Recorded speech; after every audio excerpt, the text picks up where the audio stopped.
This book is the story of the life of Rigoberta Menchu, Indian Quiche, one of the most important ethnic groups of the 22 existing in Guatemala. He was born in the small village of Chimal, located in San Miguel de Uspendán, in the department of El Quiche, in the northwest of the country. Rigoberta Menchu is 23 years old. He expressed himself in Spanish, the language that he has dominated for only 3 years. The story of his life is more a testimony about contemporary history than about that of Guatemala. For that reason it is exemplary, since it embodies the life of all the Indians of the American continent. What she says about her life, about her relationship with nature, about life, death, and community, we find equally among the North American Indians, those of Central America and those of South America. On the other hand, the cultural discrimination suffered is the same suffered by all the Indians of the continent since its discovery. By the mouth of Rigoberta Menchu the defeated during Spanish conquest are currently expressed. There is in this exceptional witness, a survivor of the genocide of which his community and his family have been victims, a fierce will to break the silence, to make forgetting cease in order to confront the death enterprise of which his people are victims. The word is his only weapon, that is why he decides to learn Spanish, thus leaving the linguistic enclosure in which the Indians have voluntarily parapeted to preserve their culture. Rigoberta learned the language of the oppressor to use against him. For her, seizing the Spanish language has the meaning of an act, insofar as an act changes the course of history, as it is the result of a decision. Spanish, the Quintano language, was imposed on her by force, become for her an instrument of struggle. He decides to speak to account for the oppression suffered by his people for almost 5 centuries, so that the sacrifice of his community and his family has not been in vain.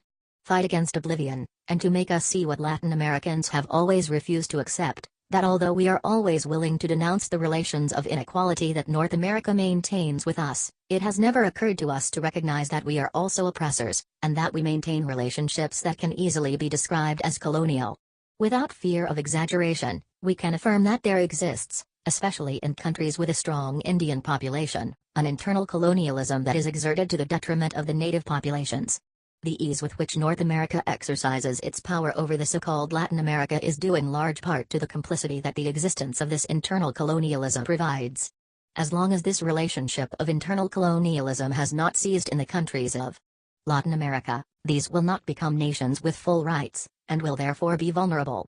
You have to listen to Rigoberta Menchu's call and let yourself be guided by this singular voice that transmits its internal cadence so powerful that sometimes you have the impression of hearing your tone or feeling your breath. A voice of heartbreaking beauty, because it contains all the facets of the life of an oppressed people and culture. But not all are heartbreaking moments in the testimony of Rigoberta Menchu. With discreet pride invites us to penetrate its cultural universe, where the sacred pervades the everyday, where the right and domestic life are all one, because each gesture has a predetermined purpose beforehand, each thing has a meaning. In your culture everything is previously organized, therefore, every present event must find its explanation in the past, and it must be ritualized to be integrated into daily life, since daily life is also ritual. Listening to his voice also means immersing ourselves in our own interior, because it awakens sensations in us, and feelings that we thought were outdated, locked up as we are in our inhuman and artificial universe. It upsets us because what it says is simple and true. This voice will lead to another universe different, overwhelming, poetic, often tragic, which forges the thought of a great popular leader. In effect, Rigoberta Menchu, in relating her life, propagates at the same time the great manifesto of one ethnicity. He affirms his belonging to this ethnic group, but also affirms his will to subordinate his life to a central fact, the consecration of his life as a popular leader to the struggle to completely change the relationship of domination and exclusion, typical of a situation of internal colonialism, in which she and her people are considered only when their workforce is used, because, as a culture, they are discriminated against and rejected. The objective of Rigoberta Menchu's struggle is the modification and destruction of the relationships that unite her and her people with the Ladinos, mestizos. For Rigoberta Menchu, there is no question of advocating a racial struggle, much less refusing to recognize the irreversible fact of the existence of the Choctaw population. What she demands, in return, is the recognition of her culture, the acceptance of her otherness, and the part of power that corresponds by right. The Indians, both in Guatemala and in some Latin American countries, make up the majority of the population. In fact, there is a situation there that, sparing distances, could be related to that of South Africa, where a white minority exercises absolute power over a black Maya. In other Latin American countries where the Indians are a minority, they do not enjoy the most elementary rights that every human being should benefit from. On the contrary, the so-called jungle Indians are systematically annihilated in the name of progress. But Rigoberta Menchu does not lead her fight on behalf of a mythical and idealized past, as they once did, in the course of their history, the rebellious Indians who claimed a return to the pre-Columbian past. No, in Rigoberta Menchu there is a clear desire to be an active part of the history, and in that sense shows have a very modern thought. She and her colleagues have given an organic expression to this will, the creation of the Peasant Unity Committee, CUC, and its decision to join the Popular Front January 31st, founded on January 81, the anniversary of the massacre of a group of Indians arrived from Quiche who had occupied the embassy of Spain in Guatemala City in order to make their fate known. At the head of the group that had occupied the embassy was Vicente Menchu, father of Rigoberta, who since then has become a national hero for the Maltese Guatemalan Indians. To commemorate this date, the group has adopted the name of People's Front 31, Jan, which englobes 6 other mass organizations. It was as a representative of the Front January 31st as Rigoberta Menchu came to Europe in early January 1982, invited by solidarity organizations, and this time I met her in Paris. The idea of making a book telling her life comes from a Canadian friend who takes the Guatemalan Indians in her heart and who had known Rigoberta before, in Mexico, where she had gone to seek refuge, like many other Indians in her country. They fled from repression. Having never seen Rigoberta Menchu, at first I showed reticence to know to what extent the quality of the relationship between interviewer and interviewee is a precondition in this kind of work. Psychological involvement is very intense and the emergence of memories updated affections and areas of memory that were believed to be forgotten forever, and could provoke anxiogenic situations or stirs. From the first time we saw each other, I knew we were going to understand each other. The admiration that their courage and dignity have aroused in me facilitated our relationships. He arrived at my house one afternoon in January 1982. He wore his traditional dress, a multicolored huipil with thick and various embroidery. The forms it consisted of were not repeated symmetrically on both sides, and it could be thought that the choice of embroidery had been made at random. A skirt, of which I later learned that she called a cut, multicolored, with a thick cloth, visibly hand-woven, fell to her ankles. A wide band of bright colors encircled his waist. Her head was covered with a red and Russian cloth, knotted behind her neck, which she gave me when she left Paris. He told me it had taken 3 months to weave it. Around his neck was a huge necklace of red beads and old silver coins, at the end of which hung a heavy cross, also of solid silver. I remember it was a particularly cold night, I think it even snowed. Rigoberta was not wearing stockings or a coat. His arms showed naked from his huipil. To protect himself from the cold, he had put on a short cap of cloth, imitating the traditional one, which barely reached his waist. What surprised me at first sight was his frank and almost childlike smile. His round face was shaped like a full moon, his frank look was that of a child, with lips always ready to smile. He gave off an amazing youth. Later I was able to realize that that youthful air was suddenly clouded when it came to him to talk about the dramatic events that had taken place in his family. At that moment, a deep fry was emerging from the bottom of his eyes. They lost the brightness of youth to become those of a mature woman who has already known pain. What at first seemed shyness was nothing more than a courtesy composed of discretion and sweetness. His gestures were soft, delicate.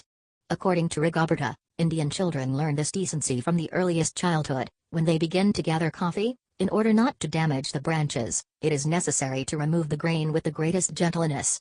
Very quickly I noticed his desire to speak and his oral expression skills. Rigoberta stayed 8 days in Paris. He had come to stay at my house for comfort and to make the most of his time. Throughout those 8 days we started recording around 9 o'clock in the morning. After reading what we did towards 1 o'clock, we recorded again until 6 o'clock. Often we would continue after dinner, or we would prepare the questions for the next day. At the end of the interview I had recorded 25 hours. During those 8 days I lived in Rigoberta's universe. We had practically turned away from all outside contact. Our relationships were excellent from the beginning, and intensified after the days, as he entrusted me with his life, that of his family, that of his community. Day after day a kind of security was detached from her, a kind of well-being invaded her. One day she confessed to me that for the first time she was able to sleep the entire night without waking up in a bout, not imagining that the army had come to stop her. I consider, nevertheless, that what made this relationship so privileged was the fact of having lived under the same roof for 8 days. This contributed greatly to approximations. I must say that casualty also put something on your part. A friend had brought from Venezuela corn flour to make bread and black beans. These two elements are the basis of Venezuelan popular food, but also of Guatemalan. I could not describe Rigoberta's happiness. Mine was also great, because the aroma of the tortillas while they were cooking and of the overheated bins restored me to my Venezuelan childhood, when the women got up to cook the breakfast arepas. The arepas are much thicker than the Guatemalan tortillas, but the procedure, the cooking and the ingredients are the same. In the morning, when she got up, a 1,000-year-old reflection impelled Rigoberta to prepare the dough and cook the tortillas for breakfast, and the same at midday and at night. Seeing her work gave me immense pleasure. As if by a miracle, in a few seconds tortillas as thin as cloth and perfectly round came out of his hands. The women I had observed in my childhood made the arepas crushing the dough between the palms of my hands. Rigoberta flattened her goal by beating it between her fingers, stretching them both together, and passing her from one hand to another, which made it even more difficult to give the tortilla the perfectly round shape. The black bean stew, which lasted several days, it completed our daily menu. Luckily I had prepared cayenne peppers preserved in oil some time ago. Rigoberta sprinkled beans with this oil, which became fire inside her mouth. "We do not trust more than those who eat the same as us," he told me one day, in which he tried to explain to me the relations of the Indian communities with the members of the guerrilla. Then I understood that I had earned his trust. This orally established relationship demonstrates that there are spaces of understanding and correspondence between the white or mestizo Indians. The tortillas and the black beans had brought us closer, since these foods aroused the same pleasure in us, they mobilized the same impulses. In the relationship between Indians and Latinos, it would be unfair to deny that the latter have borrowed cultural traits from the natives.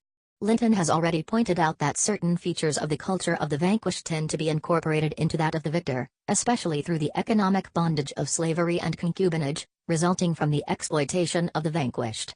The Latinos have made their own cultural traits from the native culture. These features are part of the finger that Georges Devereux calls the ethnic unconscious traits that, moreover, Latin American mestizos emphasize and claim to distance themselves from their culture of European origin, only way to claim an ethnic singularity, because they also experience the need to feel unique and, to achieve it, they must differentiate themselves from the Europe that has bequeathed them their vision of the world, language and religion.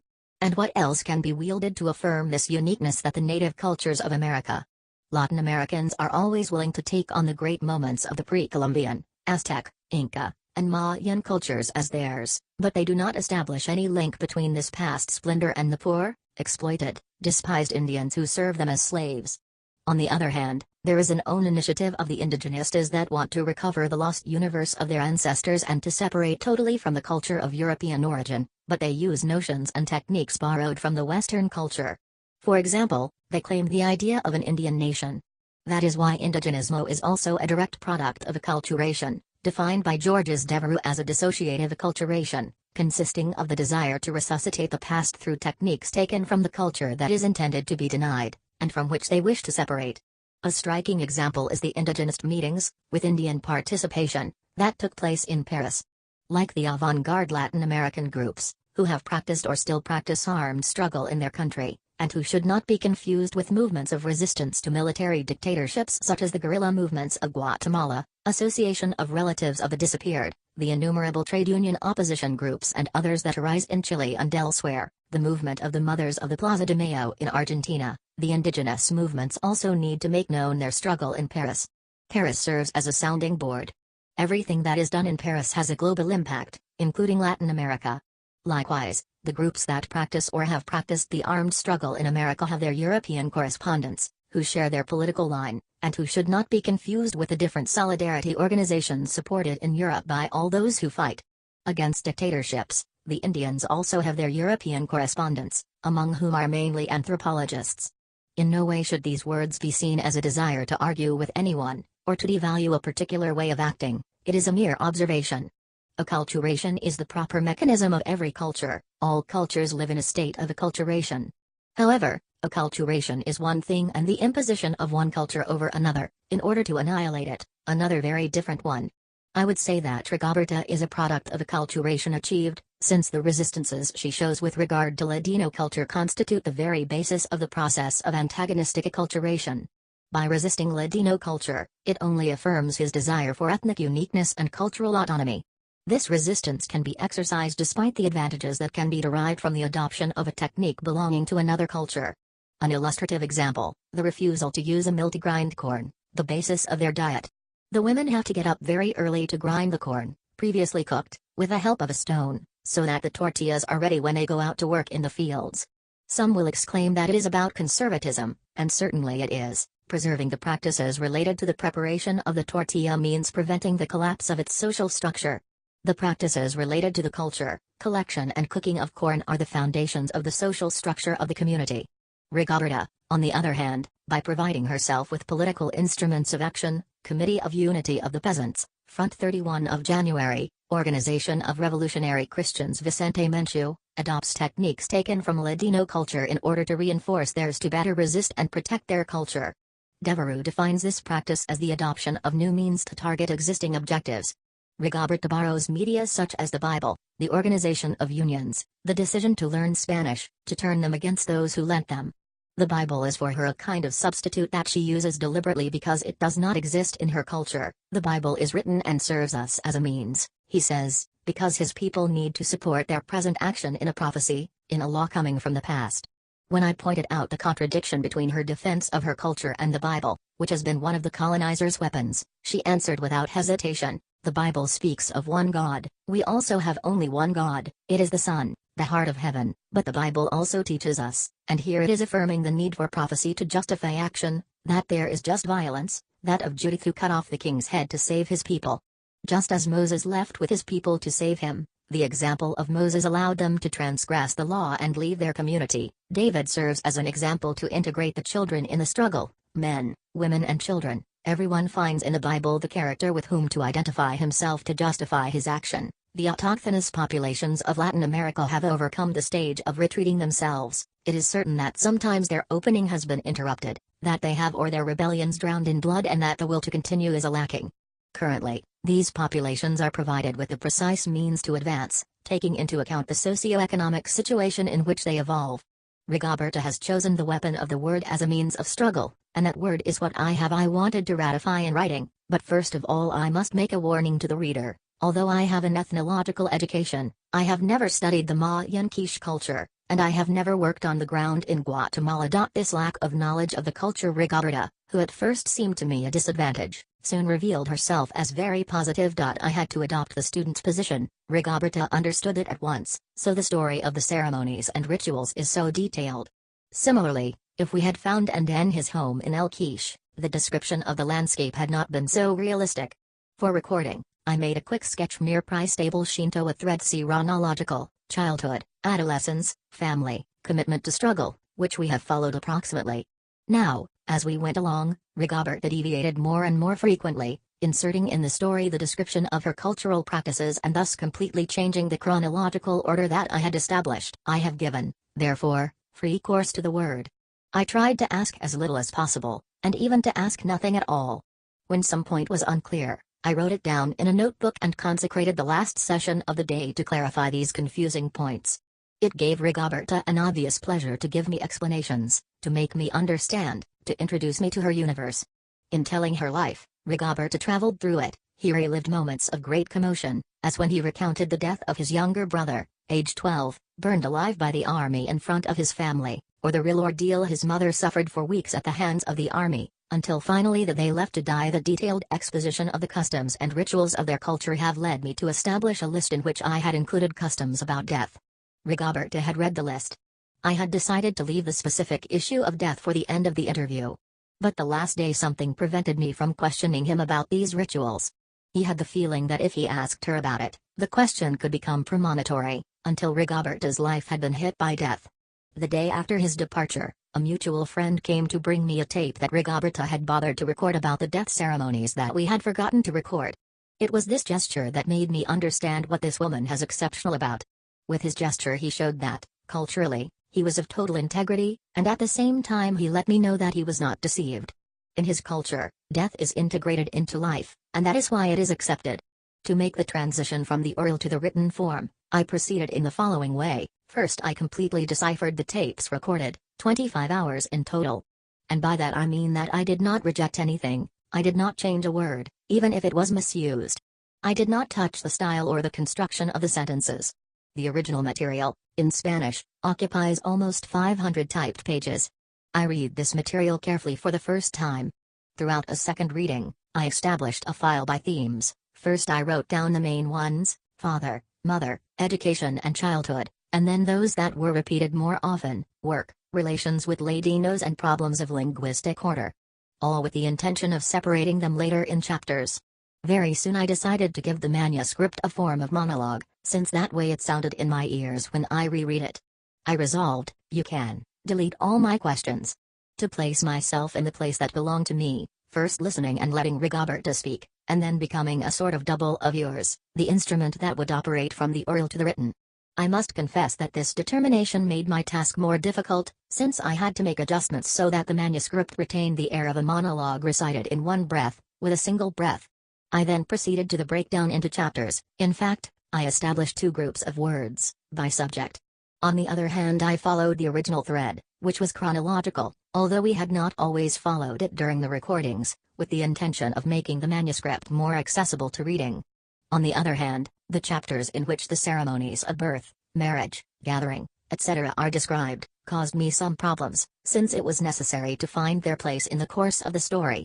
After displacing them several times, I went back to the original manuscript and placed them where she had associated her memories with those rituals and at the time she had included them in the story.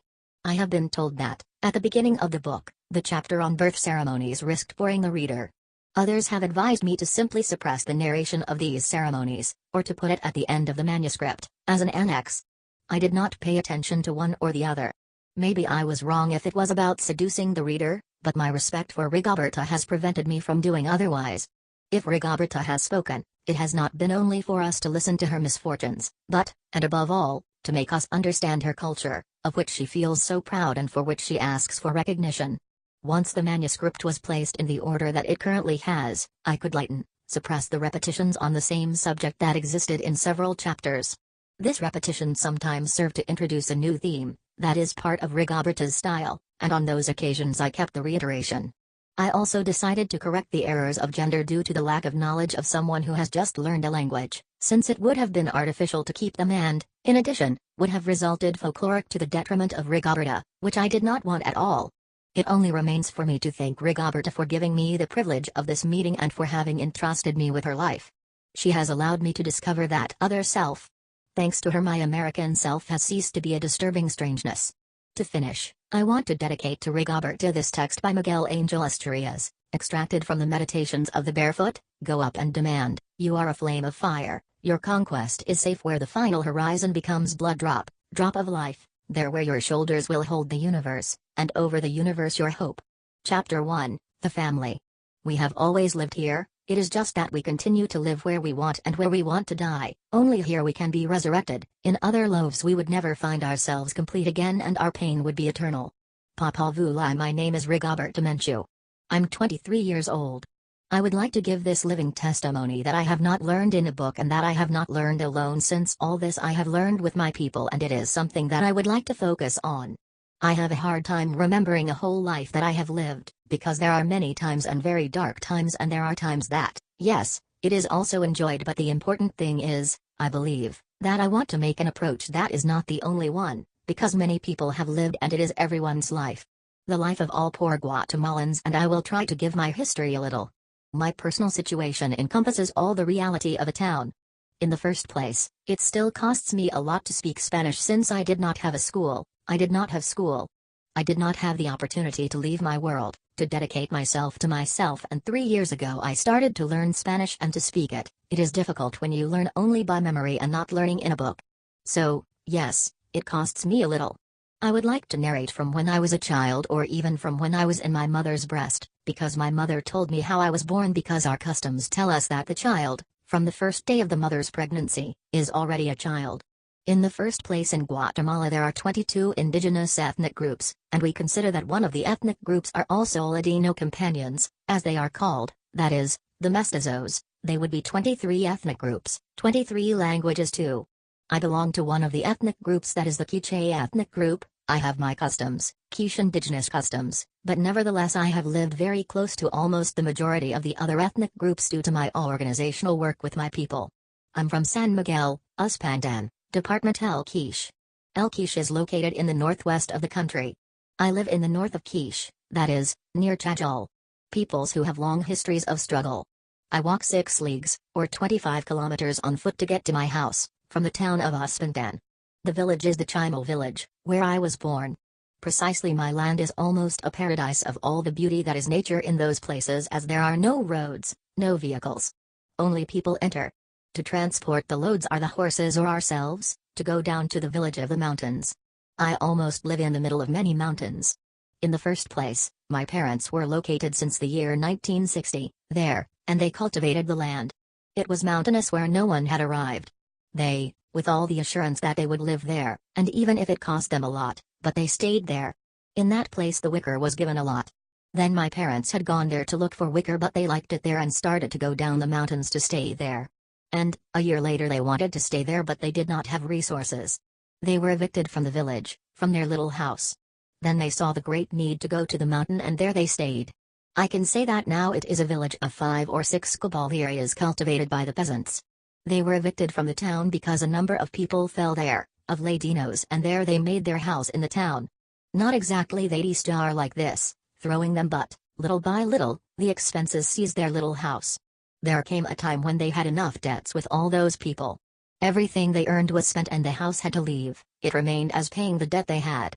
As the rich always get used to, when people have debts with them, to take away a little land, a little bit of things, and that's when they take over everything.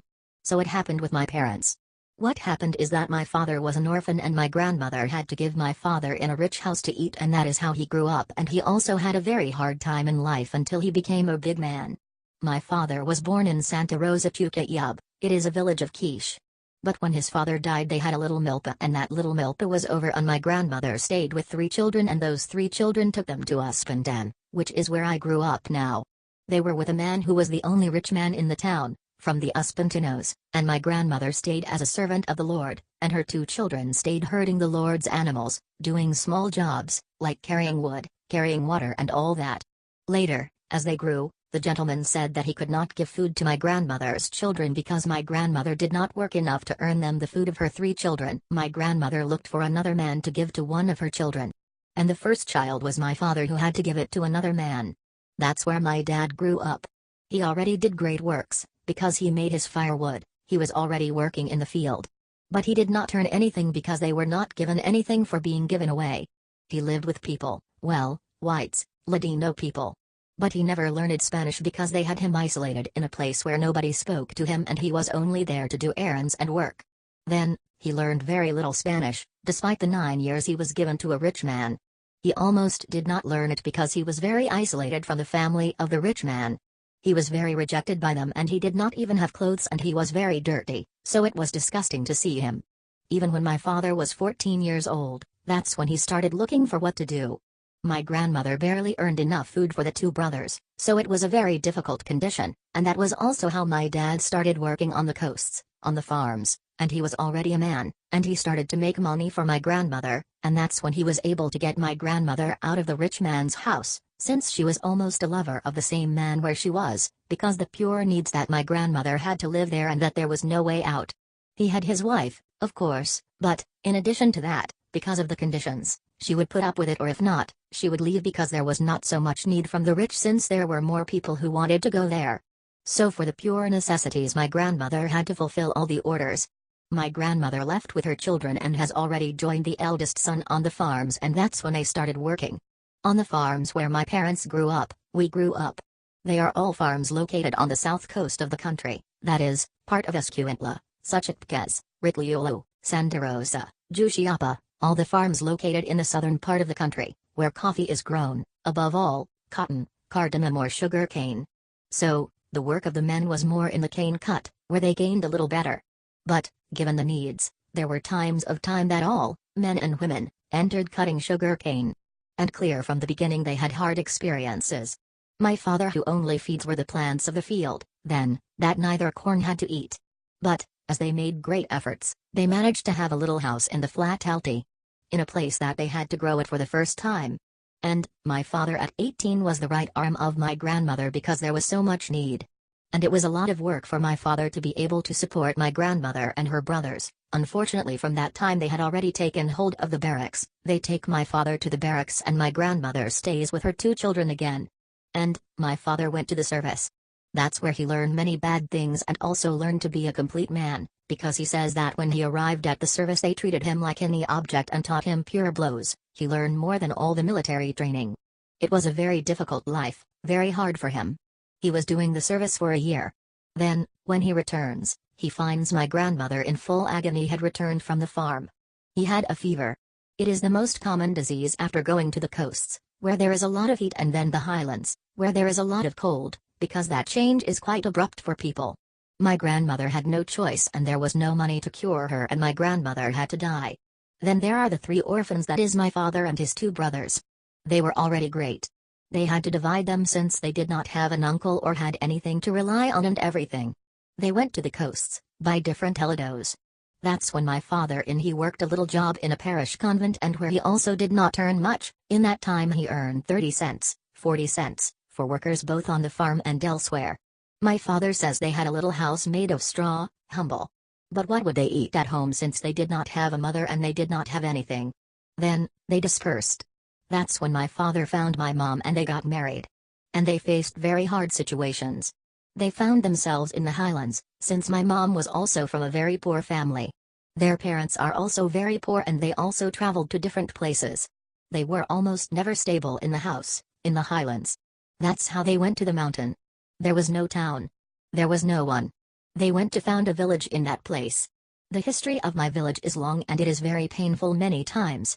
The lands were national, that is, they belonged to the government, and to get permission to enter the land. After asking for his permission, he had to pay a fine to go down the mountains and then make his houses.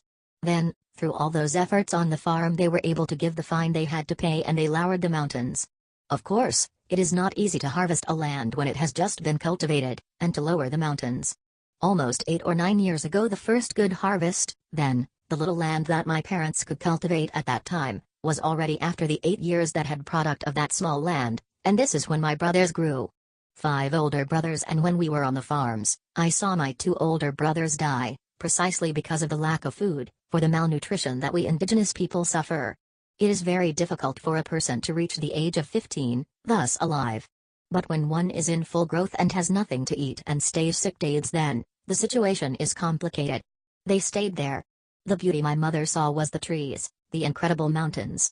My mom said that there were times when they got lost, because when they left the mountain they were not located because the mountains are quite big and almost no ray of sunlight falls under the plants. It is very dense. Then there we practically grew up. We love our land very much, even though we walked a lot to get to the neighbor's house.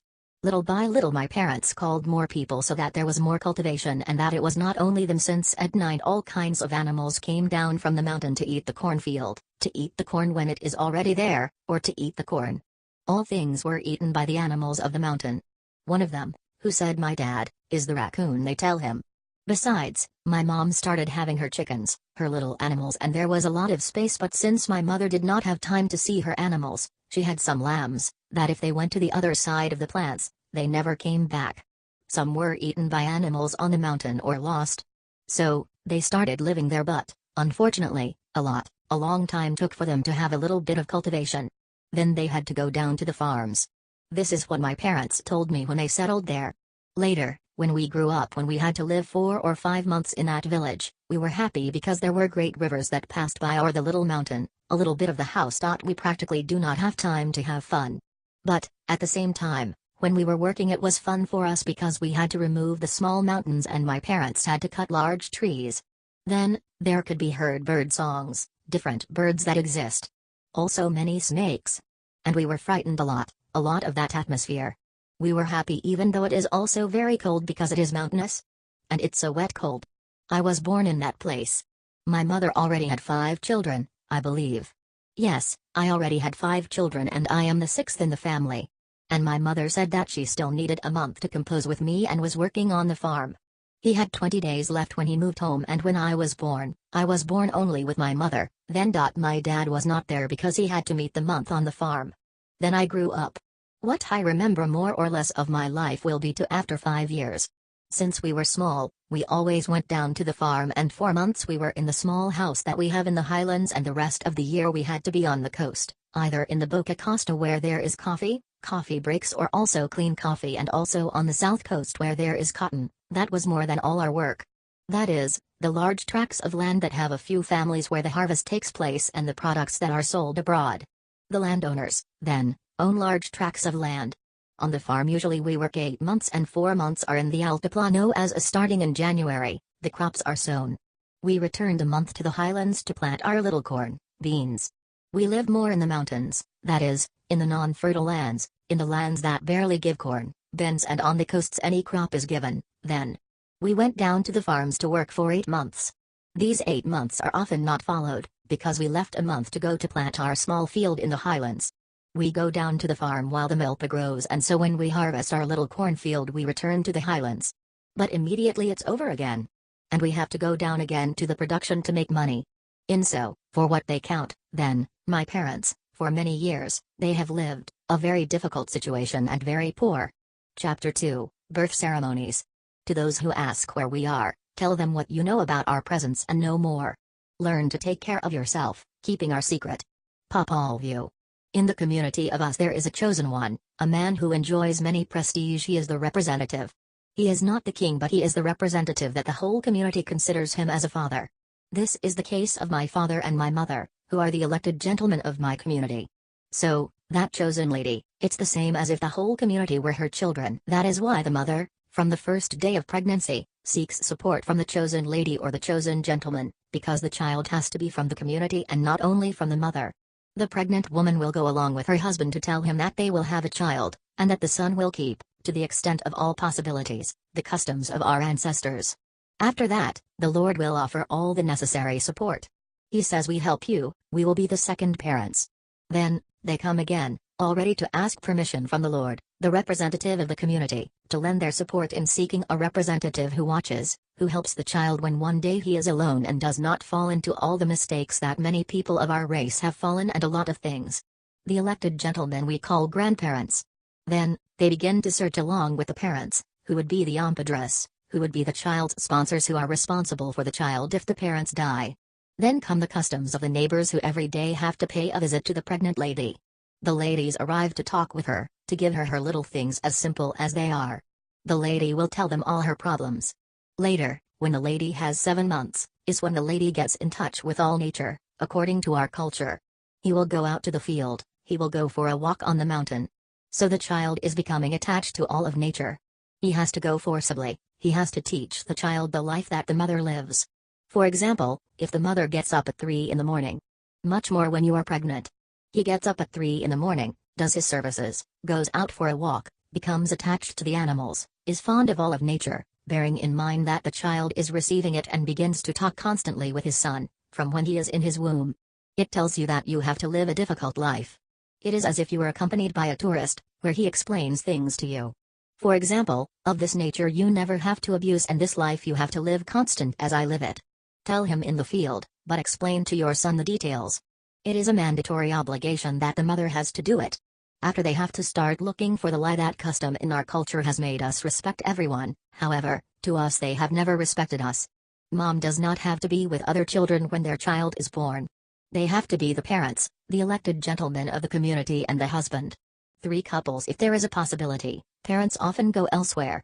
But if there is a possibility that it is the boy's father and the boy's mother, they would be a couple. The elect and the husband of the lady. They are the ones who will receive the child. They necessarily have to be composed of this.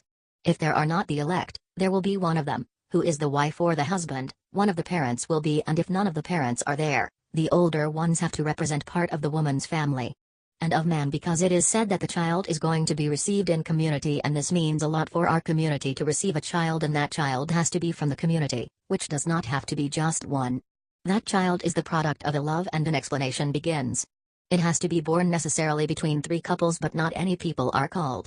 If the chosen lady is a midwife, she is the one who has to attend, but if she is not a midwife, then she will end up being the midwife as well as the first grandmother who receives the child.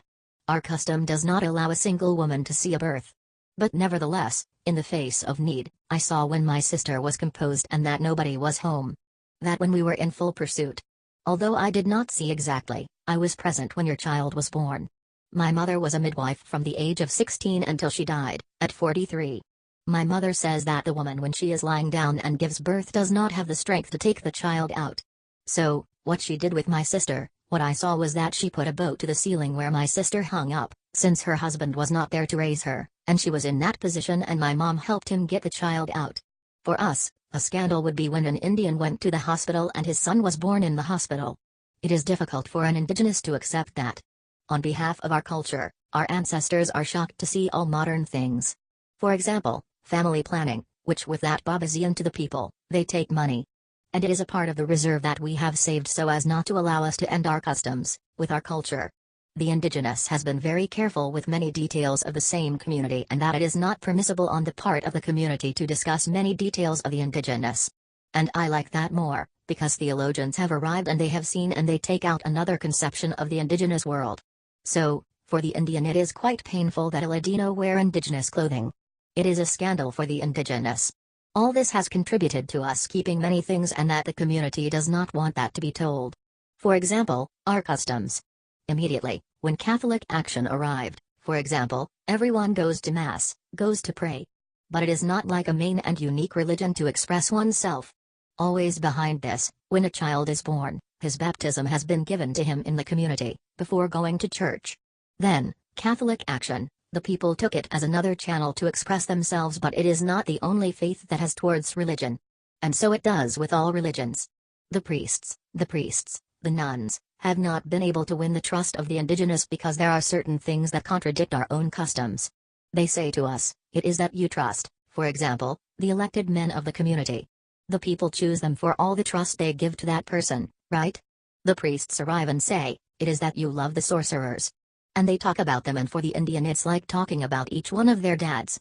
Then, the trust in the priests and the indigenous people say, they are foreigners, they do not know our world. This is how the hope of winning the Indian's heart is lost. After that, the children will not know how the child is born. It will be born in a very hidden place and only the parents will realize it. Then they tell the children that another child has arrived but that in 8 days they will not be close to the mother. Afterwards, the child's partner, that is the placenta, will have a certain time to burn it. If the child is born in the night, at 8 o'clock in the morning that placenta has to be burned. If you are born in the afternoon, at 5 in the afternoon you have to burn. It is a respect towards the child and it is a respect towards his companion. He is not going to be buried in the earth because the earth is the mother and father of the child and it is not convenient to abuse the earth by burying the child's partner. It is also an explanation that is very important to us. If it burns on a log of wood the ash will stay there. Or it burns in the temazcal. The temazcal is a bit like a horn or where the Indian bathes. In Tonses, in a small house and an oven, made of ground adobe there is another house inside that is built of stone. That stone is put firewood, so that the stones are heated and when one wants to bathe heat the stones, cover the door and is as if one were in a steam bath, and as you pour water on the stones, the furnace where the native is barred is heated. Then, before the child is born, when the lady is already 4 months old, she begins to take her oak baths, of pure nature. There are a number of plants in the communities for pregnant women, for people with headaches, people with colds, etc. And once a lady begins to bathe be with the different plants that always recommends the chosen lady of the community or the lady midwife. It's like a recipe, she has to constantly bathe with her plant water. There are many plants in the field but I do not have a name in Spanish. For example, the orange leaf is used a lot by pregnant women, the water from the leaves to bathe. Of peach. There is a sheet that we say Santa Maria leaf that is also for pregnant women. Reassures, most of all reassures the lady and because she will not have rest in all the time that she is pregnant but she works as if she were not pregnant. Then and now, after work. Reassure the lady to sleep well and that the child is well, that do not be too hurt by work. And, at the same time, it has its measures to take. Also leaves to feed the child. I believe that, if this is not a scientific recommendation, since the practice has been seen a lot because there are leaves that are considered as a vitamin, how is it possible that a mother can not eat, endure hunger, make a lot of effort and have a child? I believe that this has contributed to our people living longer. 8 days the purity that the child brings when he was born is saved. The eldest child and the other children will not be approached, only the mother and the people who feed the mother.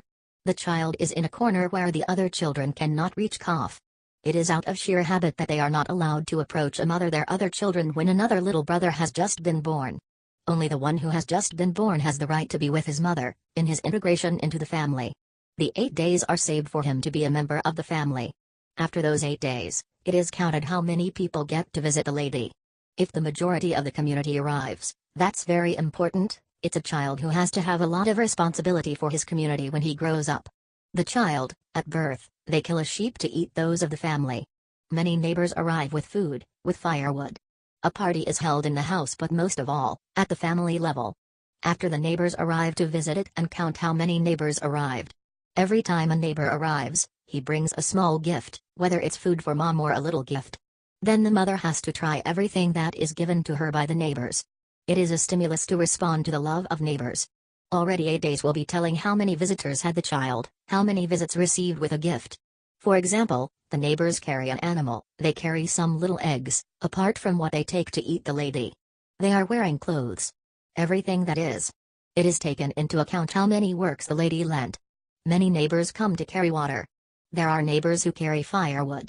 A series of things that are told. After 8 days everything is already gathered and another animal is killed to dismiss the right of the child who was 8 days with his mother alone.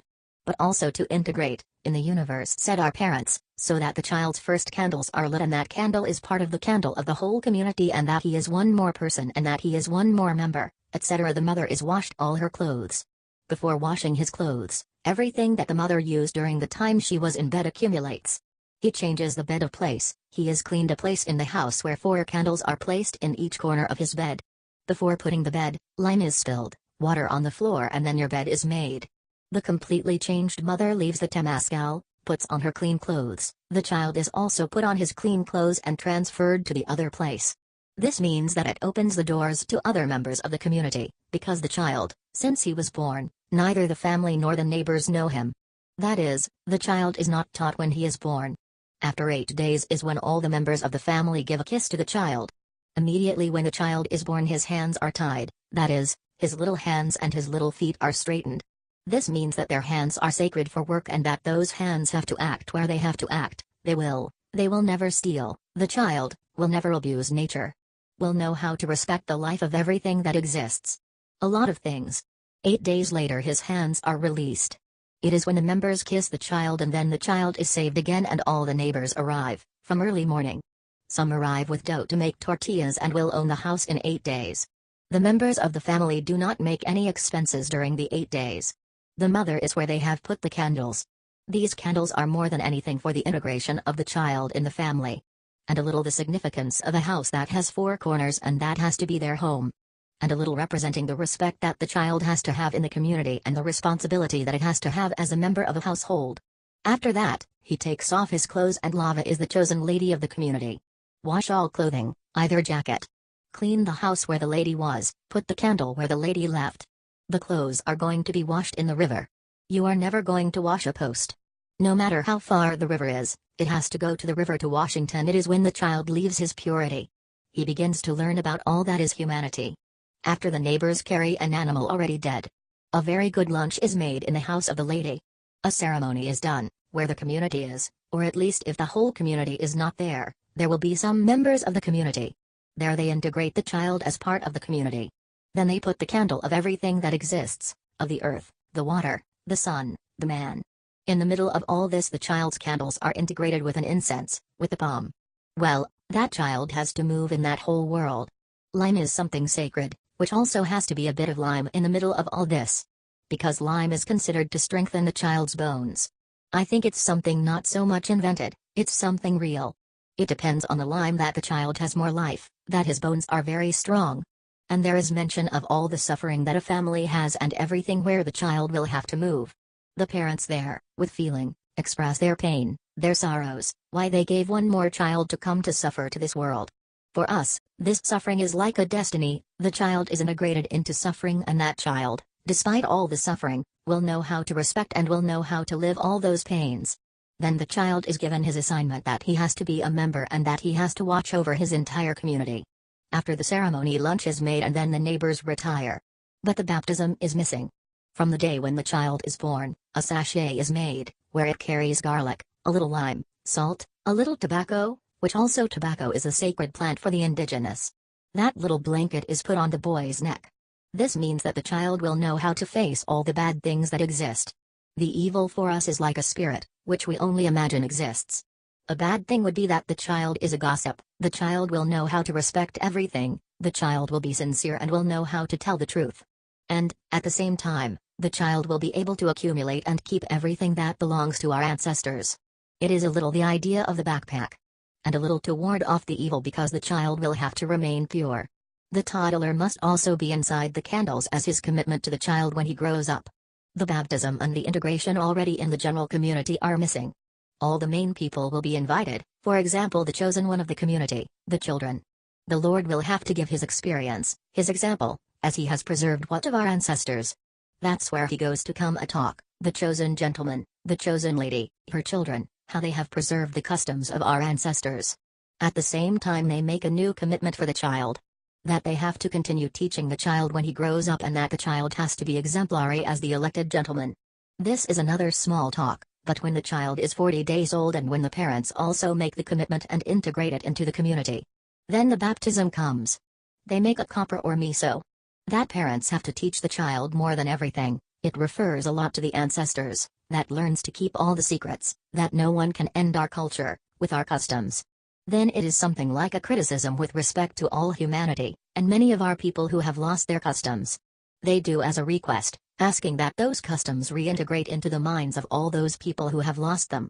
Then it is mentioned names of important people who have died with our ancestors.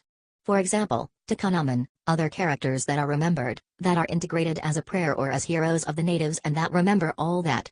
And then they say, and that's what I already analyzed afterwards, they say, neither a landowner can end everything, nor the richest will end our customs, and our children, even if they are workers, even if they are servants, will know how to respect and keep their secrets. And so the corn, the beans, the most important herbs are mentioned. The child is present but well wrapped, no one sees it. The child is told that he is going to feed on corn and, of course, it is made of corn since his mother ate corn when the child was formed. Then, the child will know how to respect and grab a grain of corn when it is lying on the ground and thus a series of educations that our parents give us. Then multiply our race, that child will be the multiplier of all those who have died. It is when the child takes responsibility. And it is when he is told that he has to live as his grandparents did. It is an initiation for life in the community. The parents will speak for the child, that the child has to comply with all this. And that is when the parents make the commitment and the elected gentlemen also make the commitment according to what the community demands. That ceremony is quite important and it is when you consider him as a child of God that it is like saying the one Father. Maybe God, we do not have that word, but it's related because the only Father is the only one that exists, but as a channel to reach that one, we have to love the corn, the beans, the earth. The only Father is the heart of heaven that is the sun. It is masculine because the mother that we consider is the moon, she is a tender mother. At the same time it illuminates. We have a series of conceptions regarding the moon, with respect to the sun. It is the one that sustains the universe. When the child reaches his 10th birthday, it is when the parents and the elected gentlemen have the obligation to talk to that child, to tell him that he is about to start his youth life, that a day will be father or will be mother. That is when the child is told precisely that his dignity should not be abused, that the ancestors never abused their dignity, and it is when they are reminded that our ancestors were violated by the whites and the colony. But they do not say it as it is written but through the recommendations that our grandparents and our ancestors have been giving. Because most of the people do not know how to read or write or know that there is a document for the indigenous. But it is said that the Spaniards raped the best children of the ancestors, the humblest people, and in honor of these humbler people we have to keep our secrets. And those secrets nobody will be able to discover more than us the natives. A lot of things like that. But when the child is 10 years old, it is to tell the child that he has to know how to respect the elderly, even though his parents have taught him to do so since he was little. If he comes, for example, an old man in the street, one has to pass by another side so that the old man can walk. When we see a gentleman in the street who is old, we all have the obligation to bend down and to greet him, and this everyone does, no matter how young. And at the same time respect all pregnant ladies. And also when we eat something, we have to give a piece to at least the pregnant lady. The girls have midwives who, at the same time, cut off the ombliguito, open the holes in their ears. Both his little bag that is red and the thread with which the navel is tied has to be red. The color red for us means a lot. It means heat, strong, something that has life and is related to the sun, and that the sun is the channel for the one God, that we say the heart of everything, of the universe. And then it also gives heat, it gives fire. Those little reds are like to make the child life, which has to have life. But, at the same time, he has to be committed to all this, to respect everything that exists. There is no special clothing for the child, but pieces of cut, what exists then, to wrap it, since nothing is purchased early for the child. But when the child is born, it has a special celebration, not because he is man, but by how hard it is their job, all the responsibility that man must be a man. Now, for us it is not so much that machismo does not exist, but it is not a difficult element in the community, since in fact we are going to take count the customs. Then, the man is given one more day of purity that he has to be with his mother. The boy is killed or given chickens because it is the most common siamida among us to celebrate the arrival of a child. The little man has to be given more, the food is increased by all his work, which will be difficult, for all his responsibility. And at the same time he is a bit like the head of the house, but it is not in the bad sense of the word, but it is something that he has to answer with lots of things. It is not too much to despise womanhood. He also has hard work, but he has other details that are also given to the little woman as a mother. She is. In the first place, the little girl has value as something from the earth, which gives her corn, which gives her beans, which gives her grass, which gives everything. The earth is like a mother who multiplies the life of man. Also the girl has to multiply the life of the other men of our generation and precisely of our past ones, that we have to respect them.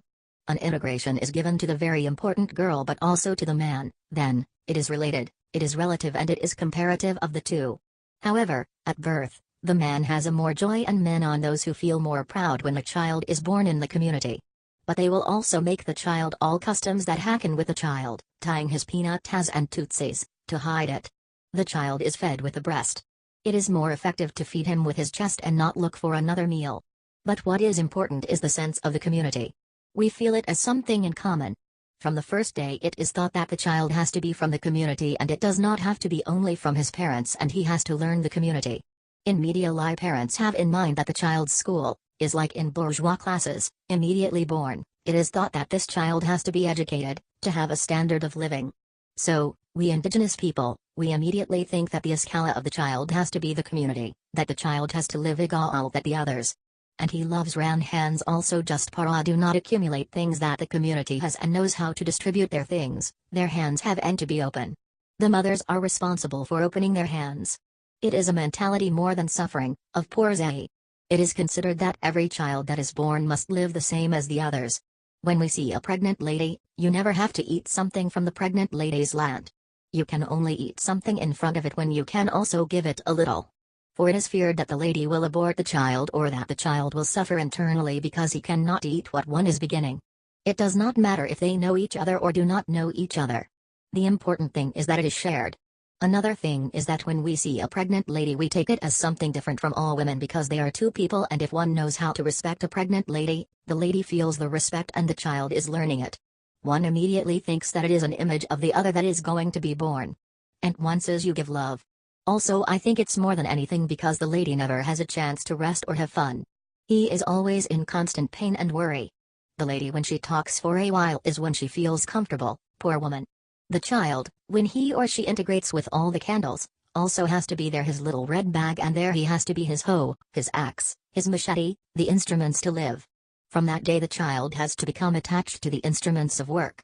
They are your toys. The little girl also has to have her tablet to Washington, and those have to be his toys, his materials that he will use when he is big. And at the same time you have to learn things from home, to clean, for example, to wash the house, so the pets of the little brother. The man to have to start living what the man has, be responsible, be fond of what farm work, but the child does this not work. It is a toy form. When the mom does something, she explains what does this mean. Even prayers, because we indigenous people are very educated. At any time the mother makes her prayer, she makes her request.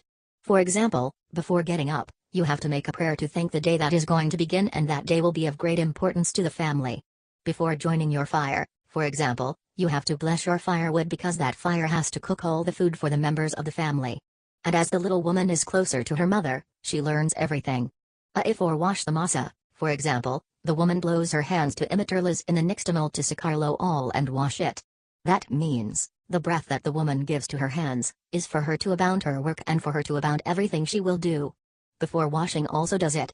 Then, every detail of these explains it to your girl. Then, children from a young age do the same thing that they do. The same as men.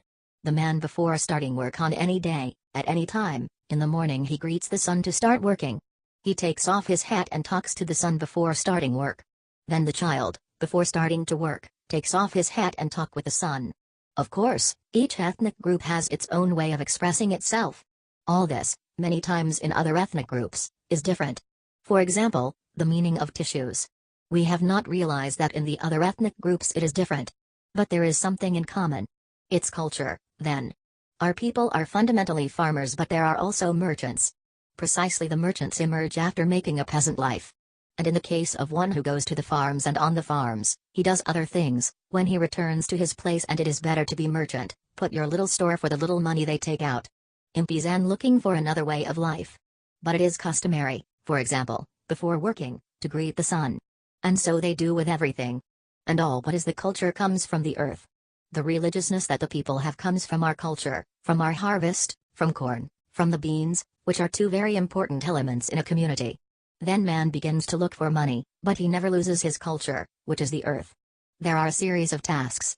Our parents teach us to be responsible, like them they are responsible. For example, the older son has a responsibility in the house. Things that the father cannot correct, the eldest son can correct. It's like a second dad of all. He has to keep in mind that he is also responsible for the training.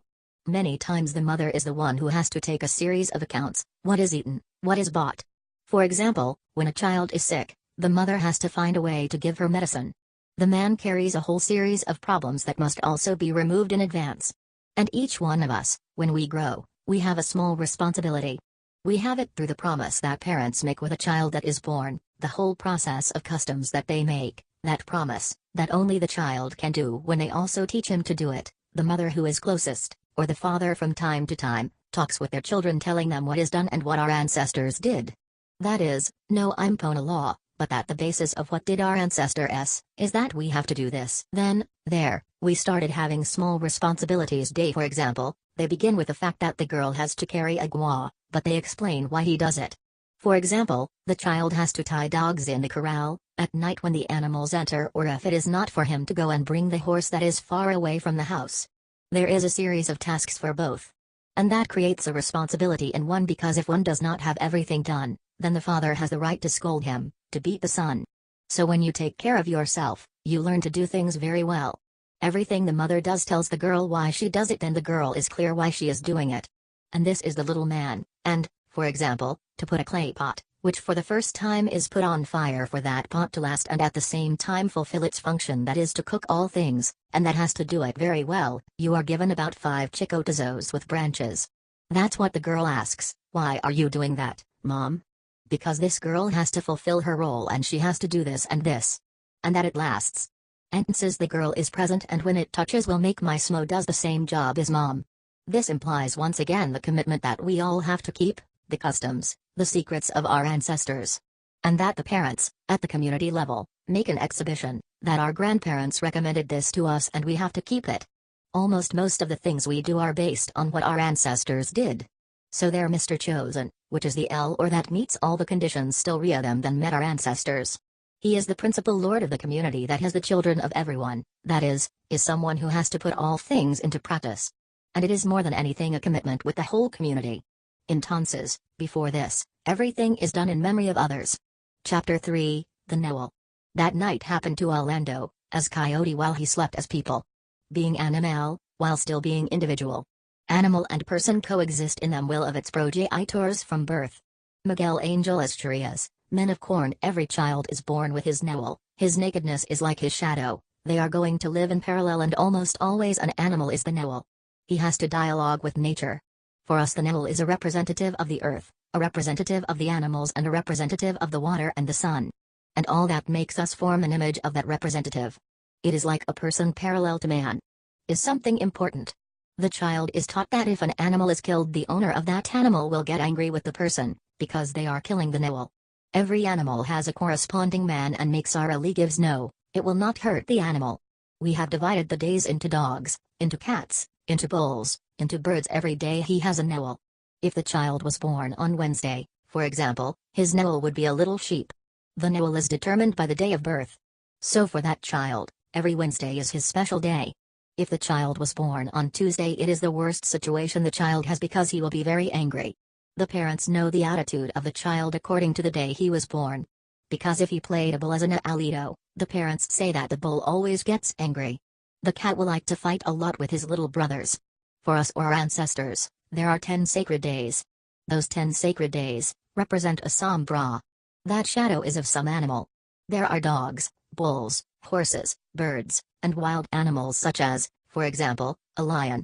There are also trees. A tree that has been chosen many centuries ago and that has a soul. Then each of the 10 days is represented by one of the animals mentioned.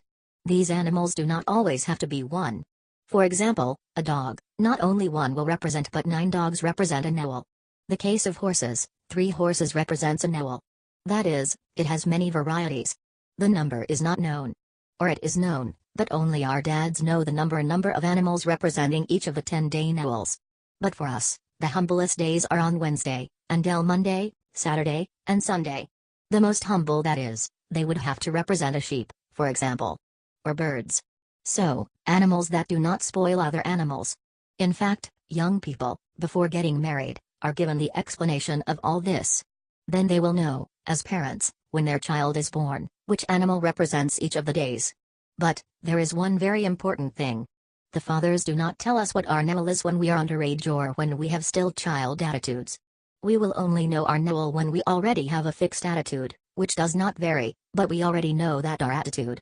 Because many times one can take advantage of the same Noel. If my Noel is a bull, for example, I will fight with the brothers.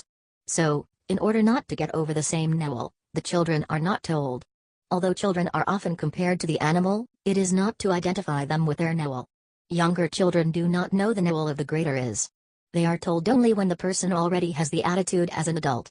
It can be at 9 or 19 or 20. It is so that the child does this not become infatuated. And do not go to say, I am such an animal. Then they have to put up with the others. But when his animals are given to him, at 10 or 12, he has to receive one or of the animals that represent his Noel. But if you cannot give him a lion, for example, you will be picked up by another similar animal. Only our parents know what day we were born. Or maybe the community because it was present at that time. But already the other neighbors of other towns will not know anything. It would only be when we became close friends. This is more than anything for the birth of a child. When it is seats and a child is born, no one notices on a day is interested. That is, it is not a day that is saved or a party. Many times one becomes attached to the animal that corresponds to our Noel before knowing it. There are certain tastes among us indigenous people. The fact that much to love nature and have great affection for all what exists. However, there is an animal that we like more us. We love him very much and there comes a moment that they tell us, that is our Noel, then we give more love to the animal. All the kingdoms that exist for us on earth have to do with man and contribute to man. Man is not an isolated part, what a man there, what an animal there, but a constant relationship, is something parallel. We can see in the indigenous surnames also. There are many surnames that are animals. For example, kedge, horse. We indigenous people have occupied our identity, we have kept many secrets, that is why we are discriminated against. It is often difficult for us to say something related to oneself because you have to hide this until you guarantee that you will continue as an indigenous culture, which no one can take away from us. That's why I cannot explain the Noel, but there are certain things that I can say roughly. I cannot say which is my Noel because it is one of our beliefs. Chapter 4, First Trip to the Estate. Life on the farm. The land is ungrateful men inhabit it. Miguel Angel Estrellas, Hombres de Maíz. After 40 days, the child already integrated into the community, begins the normal life of going down to the farms. Since I was little, my mother carried me to the farm. She said that when I was about 2 years old, they obliged me to take the truck because I did not want to enter. I was halfway there when I was tired of crying so much, because I was scared. The going in the truck is what I remember. It is something for me that I did not even know what it was like and it made me feel so sorry because I am a person who does me a lot of bad smell and all that. The truck is for cruise for 40 people. And among the 40 people, go animals, puppies, cats, chicks that people bring from the highlands to take them to the coast during the days that will be on the farm. And then we're going with the animals. There were times we walked in the truck, more than 2 nights and 1 day. From my land to the coast. When we were on the way, they began to dirty the animals as well as the children in the same truck and then could not stand the smell of all the dirt, animals and people. And there are many people who receive their payment that will win the farm, because we are always advanced by 5 quetzals of what we are going to win. The people of happiness, or of the bitterness that they have to go to work without rest, without limit, leave their homeland which is the flat healthy, then they begin to suck, to take garo in the village. And I remember, this happened with my parents. Then, in the truck, there are also people vomiting, people who take out what they have eaten in a day. Then all those things come together and almost one comes to the farm half silly. When we go on the road, the truck is covered with a tarpaulin where we cannot see the landscapes or the place where we go. Almost most of the way we go to sleep because one gets bored of being in the truck. I remember that when the truck was all covered up, when all the smell of the environment in the truck is muted, one also begins to vomit feeling the same or lower. So we arrived at the farm as a disaster, but a disaster that seemed like chickens coming out of a pot that we could barely walk on arriving at the farm. I always went from the highlands to the coast but I never knew the landscape we passed through. We heard noises from other trucks or cars but we did not see that either. I remember, from age 8 to 10 years old, I worked in coffee court. But after that, I went down to the cotton cut that is on the Mir coast where there is a lot of heat. Then the first day we were in cotton court, I remember that I woke up at midnight and I lit a candle and when I saw the faces of my brothers, they were full of storks, full of mosquitoes and I touched my face and that he had the same, then, and that the animals were stuffed into the mouths of all the people. That gave me one thing, just to see all these animals gave me allergy, to think that they were biting me. All this is a world, that I felt the same and there was no change. In the way they transport us we do not know any town. I saw the places and the wonders of the place when they left us from the farm and we had to pay for passage and return in a truck too.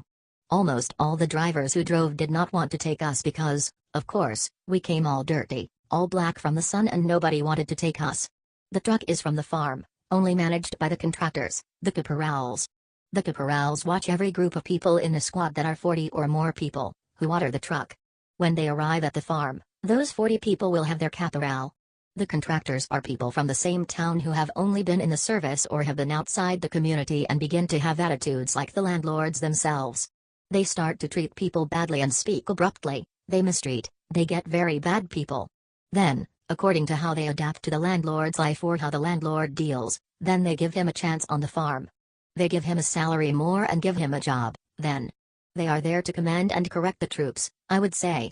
They speak Spanish and it is precisely the approach to the landowners, because we, the Indians, do not speak Spanish, so many times they deceive us in everything and since we do not speak Spanish, we cannot complain and we do not know the land where he lives or where he is. We only know the caporals and the rachmatists. So, apart from it, the contractors are the ones that bring to the heart of the Altiplano. The capara, more than anything, are fixed in the fincas. A gang comes out, others enter and keep sending. El Caporal is the boss, for example when one rests one time at work, and El Caporal immediately comes to insulting work and that's why he pay. Punish also if people do not hurry, because many times we work for tasks and sometimes we work for days. So, when you work for days, it is when the person suffers the most abuse of the apolar. Because every minute, the corporal is in charge. Every minute the caporal passes seeing how each works. Other times you pay for what is collected. The two things do not matter because many times we work more when we work per day because the caporal is on top of us without resting. And, when we work down for homework, it depends. Sometimes we do not do homework in one day and we have to continue the next day but it allows one to rest for a while. But the work has the same that, either work by day or work by tasks. So, before we go to the truck, the contractor asks us for all the things that we will need on the farm. The children carry the same glass and the same plate as the parents, that is, they do not carry double when the children do not win. In my case, when I did not win, my parents did not buy me glasses or plates because every worker has to carry his glass and plate and his bottle for his water, and his little bag to receive his omelette on the farm. Then, my mother would receive her ration and part of my mother's ration would give to me because I did not win, and so it happened with all the children who did not win. And when one wins his small no platito to also pick up your omelette, it's ration with all the waiters. When they give us only tortillas and beans, you cannot eat beans and decomposed tortillas, they do not charge us, but when they change a piece of food, for example, maybe 2 months later, they give eggs to the worker, an egg to each one and tortilla, then they charge it in another way, they discount it. We discount the variant of the food. In the cantina that has a landed there sell alcohol, all kinds of guaro, but at the same time selling things to children and dogen, for example, the tostaditos, sweet. All these things are in the store. Or refreshments. Then children, with a heat and sweat and hunger and everything, demand that you buy a sweet. Then, parents are saddened to see a child who cannot be told and they go and buy him. But they take it out because those in the cantina do not receive money at the moment but only point out what was taken. They point it. Then later, when they give us the payment, they tell us, this is what you owe in the store, this is what you owe on the food, this is what you owe at the pharmacy, and this is what you owe in such a way. So, for example, a child, unconsciously, plucked a tree of coffee, for example, then, this is what you owe at work. They discount everything. So we have to deliver the money to pay our debt. And there is a situation that I remember very well, that my father, in the face of despair, and my mother, before the desperation that they had, they went to the bar. In all farms in Guatemala, there is a canteen. Cantina we say nosotros, where they sell garo, where they sell alcohol. They go to the same canine. There they drink alcohol or garo that they want to drink, and then, at end of the month they charge, then. This canteen is the same landowner who is established there for the workers. Then almost the majority of the salary is spent. There have been tough cases where I, my brothers and my mother had to take all the salary at home after the month, because sometimes my father all his salary had to leave him on the farm because he was drinking constantly, and almost the most part of his salary he stays there. He was a very sensitive man. Because of anything he saw that did not come out or anything that had to go hard, then, faced with that situation, he was going to take life of everything. But, it hurt more what he did because the same money stayed with the land. That is why the same landowner has set up that canteen. Once I remember that my dad worked all day, but it was in cotton court. Then, the work did not abound. I do not know what would happen to him, he did not get his homework done. Then my dad, of anger or of escaping from that environment, went to drink, and that all night he stayed in the canteen. When the month ended, almost all of my dad's salary that he had won, he had to leave it in the canteen because he had a large discount. Do not we honestly knew that he had taken all that garo. After work it is very sad to see all the debt that exists. For all the details there is debt. That's what taught us a lot to be quiet. Well, my mom said, do not touch anything that we have to pay later. My mom was controlling us so that we behaved well and that there were no more debts. What happened that time when they kicked us out of the farm? We had one of our neighbors who kept on the farm. When they received the payment, he says, that the boss Ral included us among the waiters as if we were finishing the month. Then of course, there were 3 people, and my mom, me and my brother, that we formed almost the work of a person too, and the neighbor who also we accompanied to return. He says that when the month was over, the caporal had included as if we had finished the month and as if we had received his eldo we had to receive. The salary that touched us was the caporal. Before this, the caporals begin to have everything that they ganan and what they start to take out of the people, and they begin to have their house eats in the Altiplano and everywhere also has small houses. They live where they want and where they like it most. Many are Ladinos from the east, but many are indigenous from the same highlands. My dad called them Ladinized Indians. When we say Ladinized, is that they already have the attitude of the Ladino, and the bad Ladino, because later we realize that not all Ladinos are bad. Bad Ladino who knows how to talk and knows how to rob the people. That is, it is a small image of the landowner. I remember when we went in the truck, it was that I wanted to burn that truck to let us rest. And what bored me the most was walking and walking and walking, and you felt like urinating sometimes and you could not do anything because the truck did not stop. The drivers were sometimes drunk, bowling. They stopped a lot on the road and did not let people get off. Then we had an anger with the drivers because they would not let us go down, and yet, they, taking on the road. All this gave me anger, and, sometimes, I told my mom, why do we come to the estate? And my mother said, because we need to come to the farm, and when you grow up you will realize the need we have. But I realized, what happened was that I was bored with everything. When it was already big, it was no longer strange for me, because little by little one is seeing the needs and one is seeing that it had to be this way, and that it was not only the sorrows, the pains, the suffering, but that everything was of a whole people and that we came from different places. When we were in Cotton Court, I think I was about 12 years old, I was already big, I was already working as an adult woman and doing all my homework. The first time I met a landowner on the farm, I remember that I was even afraid to see the landowner because he was fat. And I had not seen a Ladina like the landowner. It came well fat, well dressed, even with a watch and everything, and at that time we did not know a lodge. Even I did not have shoes, although many people had their Casios, but it did not compare with the shoe of the landowner. Then the caporals announced to us from dawn and said, "Gentlemen, they are going to work one day after the month. And every time there is something, they tell us once that we do not have to go to the month, but that we have to replace one day after the month. If the month has 31 days, we have to give the first day of the other table if there is something or if there is a day off from work." Then the caporals warned us that we had to replace one day of the month because we had to meet the landowner. The boss, they say, our boss is coming and the boss is going to give us a grateful. We are going to talk with us for a while, so nobody leaves work right now, nobody is going to leave here and we have to wait for the boss. Then we stayed in the camp where we live, at the ranch. They divided us into groups. When we saw that the big landowner appeared, that they were following him, about 15 soldiers taking care of him, for me it was silly, because I thought that the landowner had him pointed at him with weapons. I said, "How is it possible that the landlord comes to see us, then?" However, it was to take care of him. They were like 15 soldiers and they looked for a place for the landowner. They forced us. The boss said, "Someone of you has to dance when the landowner is here." My mom said no. My mom hid us. Most of all, they were looking for children to give congratulations to the landowner. Nobody was even encouraged to approach the landlord because he was very careful, even with a gun at his waist. When the landowner arrived, he began to speak in Spanish. My mom understood a little bit of Spanish, and then she told us, she's talking about the elections. But we did not understand what our parents told us, that there is a Ladino government.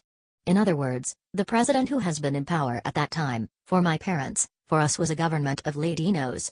It was not the government of the country. Then we always had the idea of that. Then my mother says, "It's about the government of Ladinos." Oh, what would it be, then? Then the landowner spoke. "The caporals are coming." They start to translate what the landlord said, and what the landlord said is that we all had to go and scratch a piece of paper. I mean, it would be the votes. I imagine not what the votes would be. All of us had to go scratch a piece of paper and gave my dad a paper. My mom, at once indicated where to scratch the paper.